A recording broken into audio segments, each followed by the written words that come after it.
Welcome to Video e-learning program. This is Dr. S. Nandagopalan. We'll be talking about the linked list continuation of my previous session. In the earlier session, we have discussed about the insertion at various points like insert in the front, insert in the middle, insert at the end in a singly linked list. Now in this session, let me just discuss about how to delete a node in a given singly linked list. Now there are various scenarios which we can think of whenever we would like to delete a node from a given linked list. So let me just first share the PPT and let's now move on to discuss about the deletion process. Let me just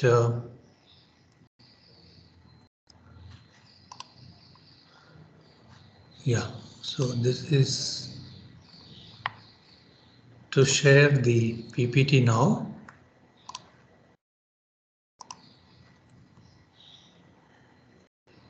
Right, so this is the slide which shows the deletion operation of the first node. So as I said earlier, there are three scenarios which we can think of. Deleting a node which happens to be the first node. On the other hand, let's assume that we would like to delete a node in the middle of a linked list, in which case we need to just the node to be deleted has to be searched, and then we can deploy the deletion process, which we'll see later. So now the idea is that we are given a singly linked list. Let's assume a simple example here as I'm drawing a singly linked list with just 3 nodes. So this is my last node, this is my P, which is the pointer to the linked list. And let us assume that we have, 10, 20, and 30. So these are the info fields which we have. Now the idea is that this node has to be deleted. So all that we need to do is just push this P here. So in other words, P has to be altered in such a way that it points to the next node. So that's exactly what we have shown here. P should take the address of next of it, that is this one, the address of the next node. So all that we need to do is simply execute this, provided we have some nodes, at least one node in the singly linked list. So we need to first check, because simply doing this operation P equals next of P, in case if P is null or P doesn't have any nodes to point, then obviously it's going to end up with the runtime error, because P equals next of P. When P is null, you're not supposed to access any of its fields. So it's better that we first check this. In case if it's null, then we can say that node not, because obviously there is no node at all. It's empty list. So otherwise we can just execute this instruction P equals next of P and return the updated value of P. So that's how we design the function for deleting the first node. Now let's talk about how do we delete a middle node. Let's again assume 3 nodes here, 15, 12 and 47. Let's assume that we would like to delete node number 12 because it's a middle node. You can think of a very big list and any node in between, not the first, not the last. Because first node, of course, it could be, in this case, again, it could be the first node, which happens to be the key node, but we do not know where my key node really exists. So all that we need to do is we need to first check for the key node in the singly linked list, and then we can think of whether we could delete it or not once we find it, of course. So all that we need to do is that we first search for this starting from the first node. So I'll just use a pointer variable here, a temporary pointer variable called k, which starts searching from the first node, comparing this with the info field of p. So let's assume that the key to be deleted is 12. So all that we need to do is just compare this key value with k of info, that is the info field of k. If it is found, you can just stop that particular pointer called k. Otherwise, you can keep going. So we need a while loop in this case until we find the key node in the linked list. So we need to advance this pointer k every time we don't find that key node which is to be deleted. So this is a usual operation which we have already done for insertion as well, but in this case for deletion. So finding a node in the linked list, it's a standard procedure that we start from the first node, making k to point to that particular node, and then employ a while loop until we find that node. Okay, or we reach the end of the list. So there are only two possibilities. Either we get the key node or we, reach the end of the linked list. There's the last node. Because the key to be deleted may not be there in the list as well. So it's a not found case. So what we do is, since we have to delete the node, there is another important aspect of our deletion here. Now, assume that you have reached, the key node. Let's assume that we have reached the key node to be deleted. Now, simply having the pointer k pointing to the key node will not be able to delete this, because remember that if at all we want to delete this node, we have to actually take this pointer, that is next field, and then make this to point here. Now, how do you look back, or how do you get the address of the predecessor of this key node to be deleted? Now, sitting at this, it is not possible. So what we do is we will just have one more pointer variable called predecessor, which actually follows this k. In other words, it is behind k. Now, assume that we have the predecessor, which is behind k. Then once k reaches the key node, we have the address of the previous node. Then we can access the next field of this, and then we can make this to point to the next node. That means next of predecessor equal to next of k, because this is the address to be pointed. Automatically now this node will be dropped or deleted. So that's exactly the procedure which we are going to follow here. So find the key node, and while we try to look for the key node, make sure that you also carry this predecessor pointer along with it.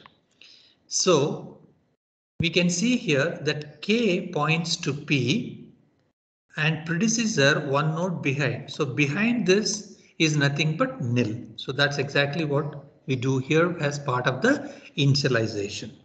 Next, we employ this while loop as long as k not equal to nil. That means it's not reached the end of the list, and info of k is not equal to x, where x is the key node. So x is the key node here, so that until either we reach the end of the list or we find the key node, you keep advancing. That means you keep browsing through this linked list. How? First thing is that predecessor is k and k is advanced. So always we ensure that predecessor will be behind K. So when you are pointing to K would have already advanced to the next node. So that is done by using this statement. And so this statement, the first one, will always make sure that it is behind K.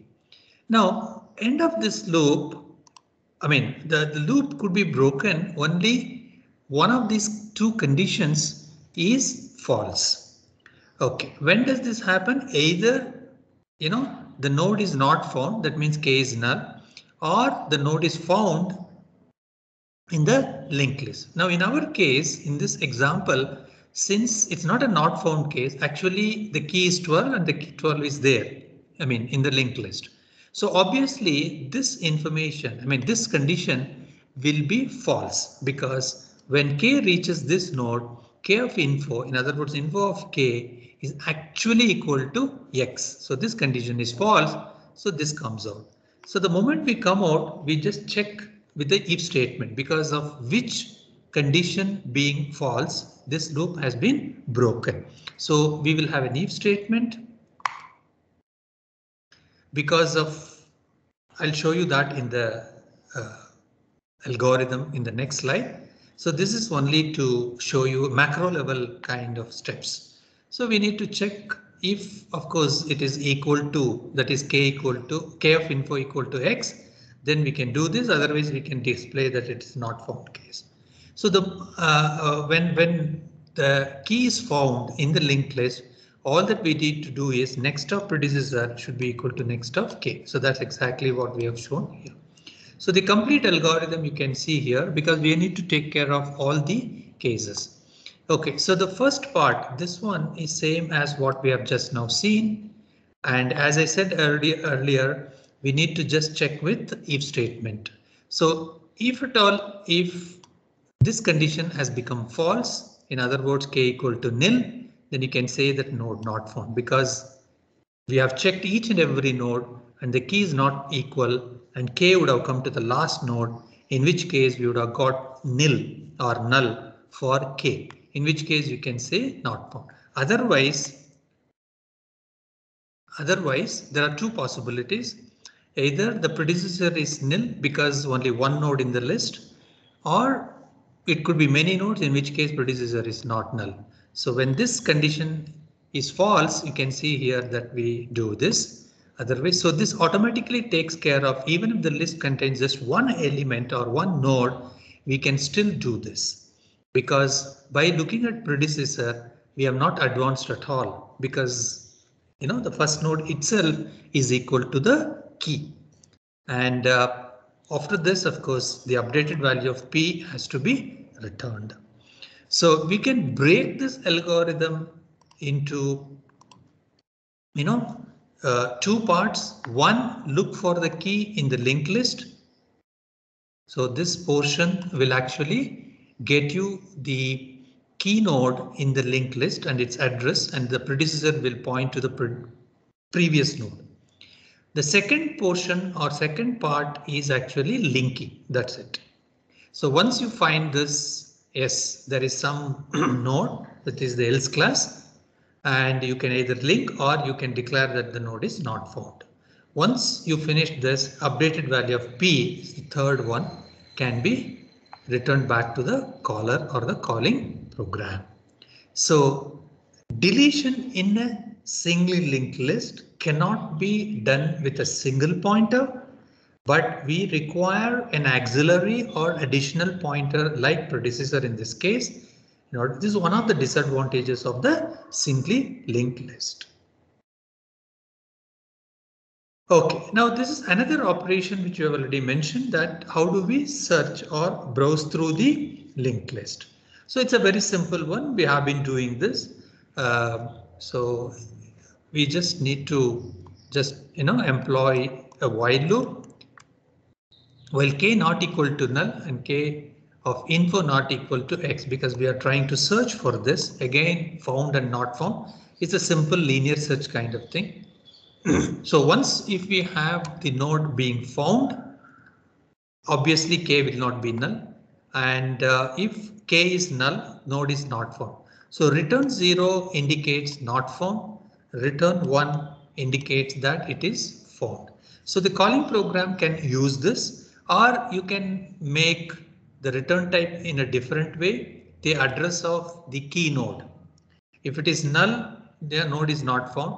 Otherwise, the node is found. So that way also we can actually design this search node function. The return type in this case is given int, meaning 0 means not found, 1 means found. So this is a very simple algorithm in order to search for any key node being given. There are other operations which we can think of, like stack, queue, other data structures. So don't get confused here.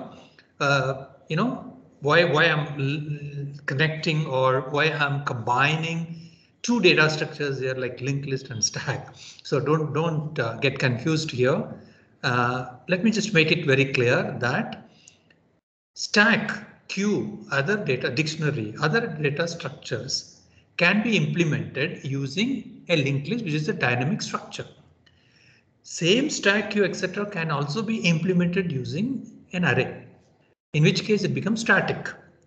So stack as a data structure requires some containers, which can be either a static structure like an array or a dynamic structure like linked list. So that's all the difference. So I'm trying to use here linked list as a container where my stack could be fully dynamic, because I don't really think of any overflow here, because even if I have many nodes, as many as nodes, I can keep adding my linked list nodes. Supposing assume that I start with 3 nodes in my stack, like in this case in the figure, I can actually add a node to the linked list, which means that I'm adding an object into the stack.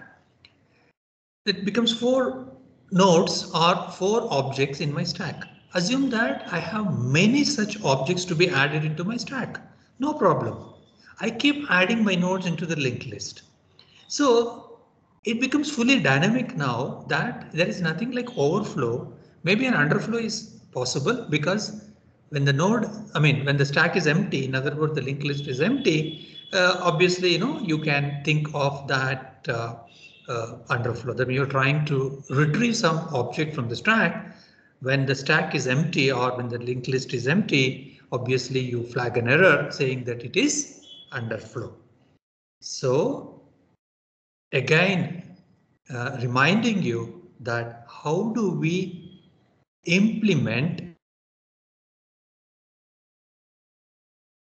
discuss here.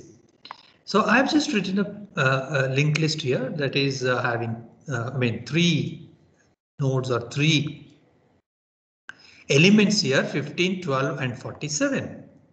Now I can just tilt this 90 degrees, making sure that it looks like a stack. OK, so this is my bottom of the stack, so which is 47. 15 is my top of the stack.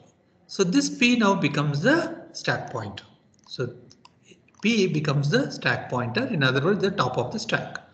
Now the elements within the stack are all linked in a singly linked fashion. So it's a stack, right? So supposing assume that I want to push an element into the stack. So all that I need to do is just create a node, right? Link this new node with this existing stack and make this P to point to this. So this is my new node. An object being added into my stack. So now the stack has 4 elements or 4 objects. That's it. So basically what I need is insert in the front of a linked list, which I've already done actually. So I can just call that function, which is nothing but a pushing an element or pushing a new element into the stack. So that's exactly what we have shown here, that I have 3 elements currently in the stack. I want to add a new element, say 99. So I create a new node Q in which I just put this info and make sure that I link this with this existing linked list. So all that I need to do is just do this. That is next of q equal to p, and p comes here. That's it. So two operations or two instructions. So next of q should point. So this is 1, this is 2. So next of q is equal to p, done. Then p should take the address of q, done. So if you tilt this 90 degrees, you can see here now p is pointing to 99 and then 15 and then 12 and 47 is the bottom of the stack. So the new element now is in the top. Supposing if I try to pop, this is the element which I would get. So that is nothing but accessing the first node in my linked list. So how does my push function look like? Simple, put the info, get a new node q, you have put the info, it's all done. So new element is put into the queue, and next of q equal to p and p equal to q. So these are the two steps which we already executed in the previous slide, and return the updated value of p. That's it. So push is correct. Now similarly pop, I'll show you with the diagram now here. So after adding my new node here, this becomes the top of the stack. So how do I pop this? Simply make this, access this next of p, that is info, and then I can just advance my pointer to the next node. It's as simple as that, because basically I save this element for returning purpose, because pop is nothing but we have to return the top of the stack element. So first save this element, that is info of p should be saved in some local variable, and then advance this p to the next node. P equals next of p. So that would point to 15 in this case. So obviously this is deleted or popped. So before that, as usual, we have to check the underflow. See, you can see here that we have not checked any overflow condition here, unlike our conventional stack push operation, because it's a limited number of objects. That is, it's a static array. So obviously we need to check for the overflow, but here we don't need.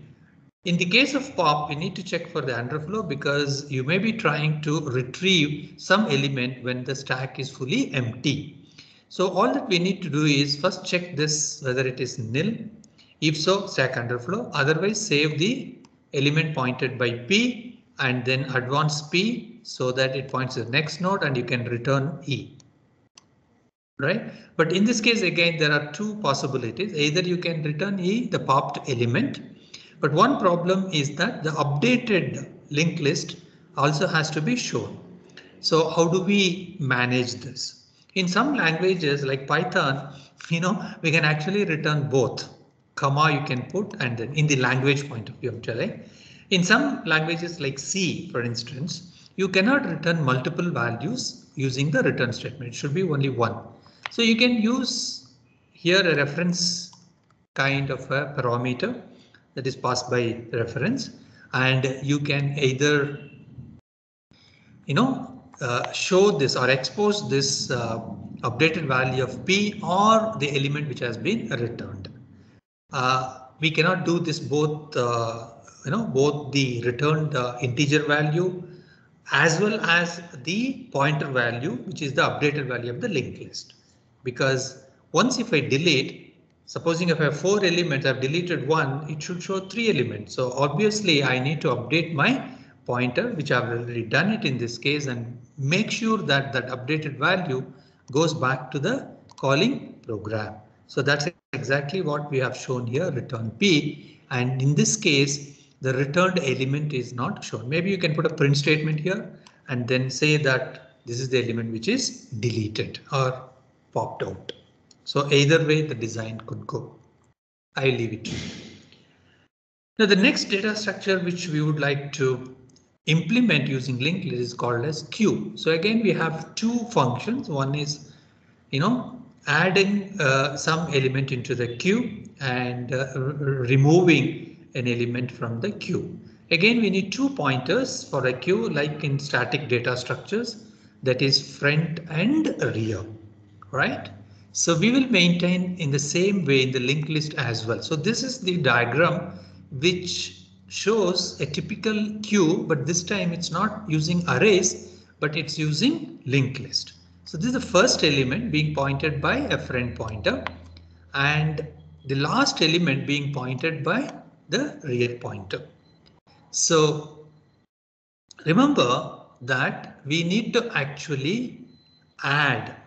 That means whenever a new element is to be added into a queue, it is based on the rear pointer. Whenever an element has to be deleted from the queue, it should be from the front pointer. That is first in, first out. So how do we design this? Supposing assume that we would like to add 15 into the queue. So the if we want to implement this from scratch, that means from empty queue, we know that both F and R should be nil. Both the pointers will point to nil, indicating that we don't have any elements at all. We don't have any element in the linked list. Right. So both now F and R, both front and rear, will point to that single node because this is the first element being added into the queue. So we just, as usual, create a new node called queue, info you put it, and then make F and R to point to this node. That means when both F and R are equal, there is only one element or node in the queue. Let's assume now we would like to add 12 into the existing queue. So this is the existing queue. Again, as usual, create a new node called queue and make the info, etc. So I'll just show you here if you want to understand it better. Right, so we have here queue, new node, and what is the info? It is 12. So we have set up the new node. Now we need to link it. So based upon the rear point, that is next of rear should point to Q, and next of Q of course has to be null. That's it. So front pointer we don't alter. Now we can see here that the front pointer is pointing to 15 and the next of 15 is pointing to 12. You can see here, and then the next of 12 is null. So once you set up the new node, its next field is null, and linking is very simple. Next of R should be equal to Q. So this linking is the main thing which we need to do it in order to make sure that a new node is added at the rear. So similarly, 47, the third element, same thing, and this time, you know, again next of R should point to the Q, and you can see now that there are three elements in the queue, F being pointing to the first one because the first element which we have added was 15, so first in, first out, etc. Now removing an element from queue is very simple because all that we need to do is just advance. Of course you have to check for underflow. Here no overflow as usual, like stack. Now if you want to remove an element from queue, all that you need to do is first check whether F is pointing to null or nil, and if so, it's an underflow. Else we need to just advance this F equal to next of F. So same scenario I've shown here, three nodes, and F is pointing to first, R is pointing to the last node. So deletion, of course, very simple. Just advance F provided it's not null. So let's now look at the algorithms here for adding a new node or element into the queue, which we call it as NQ. So we have two pointers F and R and E is my element to be added. So get the memory for Q, put the info and put the next field as nil. And if F is nil, then is the first node being done. So both F and R will point to Q. Otherwise, we have some nodes, in the sense many nodes, not just one. So as we have already explained earlier, so we need to just have two instructions. One is next of R. You can see here, next of R should be equal to Q, and R should take on Q, pointing to the new node called Q. So that's NQ. DQ is again FR element being deleted. So it could be a reference pointer. Returned element you can see here. And if F is nil, it's an underflow, Q underflow, and return -1. Else you can actually advance the friend pointer. Before that, of course, we have to save the node value pointed by F and then advance. And you can return return E. That's fine. So this is not required here. Maybe the return type is integer, etc. As I said earlier, again, the updated value of F and R should be shown. So this could be reference pointers. Reference variables or parameters, so that both F and same thing is true here also, because remember that whenever the pointer variables are getting changed in this function, it should get exposed to the calling program. Some people, that's not an industry standard. Some people declare F and R as global and they don't pass it as parameters. Now I discourage such kind of design mechanisms because normally it is not a good practice or best practice to declare global variables. As much as possible, you need to pass it as parameters, and wherever required, make it as reference. Okay, so this is about the queue being implemented using the linked list. Well, this is just for the listeners. You can think of how we could make it, a linked list as an ordered one, because remember that any linked list which we build is as and when we get elements, or as and we get the data, we keep adding the nodes either in the middle or in the front or somewhere at the end. So it depends upon how you take it up. So the nodes being, or the elements being shown or added into the linked list is in a haphazard manner. Assume that you would like to keep your linked list, that means the information in the linked list, in a more ordered fashion. For example, it could be employee records or the student data, and it's based on USN. It's be ordered, so that's easy to search even if we try to go through the linked list, or even if you take a note of your data in the linked list, you can think of that when it is ordered, it's easy. But unfortunately, when a linked list is built, normally it is in a haphazard manner. So it's not based on any particular key like your USN or employee ID or phone number, something like that. So it is not based on ordered kind of thing. Now, in case if you want to build a linked list, while building itself, make sure that it is being ordered based on, let's say, names or employee ID or any other field. It is possible that we can build one such linked list, which is called as ordered linked list. While assume that I have,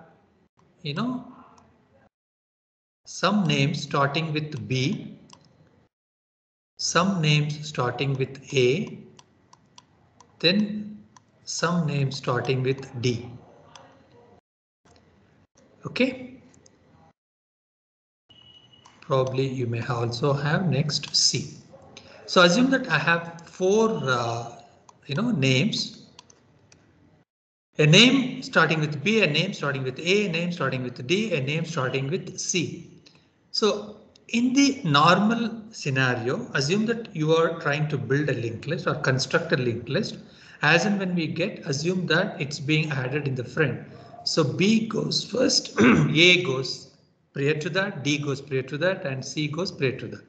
So insert front actually would construct a linked list as C, D, A, B. So that is not ordered. So what we mean here ordered linked list is that assume that the first node is B, right? So this is my first node. OK, the next node or the next name is A. So what I should do, I should actually put this front of B. So now what happens? Now my new linked list would look something like this. A, then B. Right?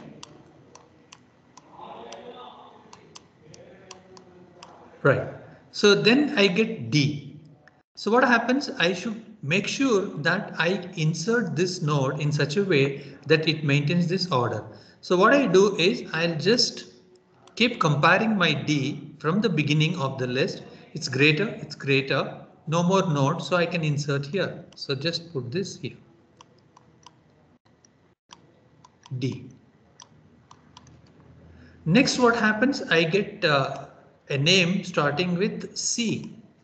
So again, same thing. I compare this with this. It's greater. Compare this. It's greater. Now it is less. C is less than D. So I should not add after this. I should actually add this node prior to this. So the new node should come here so that I can have A, then B, then C, then D. So every time when you want to add a new node into an existing linked list, and if you want to make this an ordered one, all that you need to do is just compare this from the beginning of the list until you find a position where it maintains this order and insert this new node.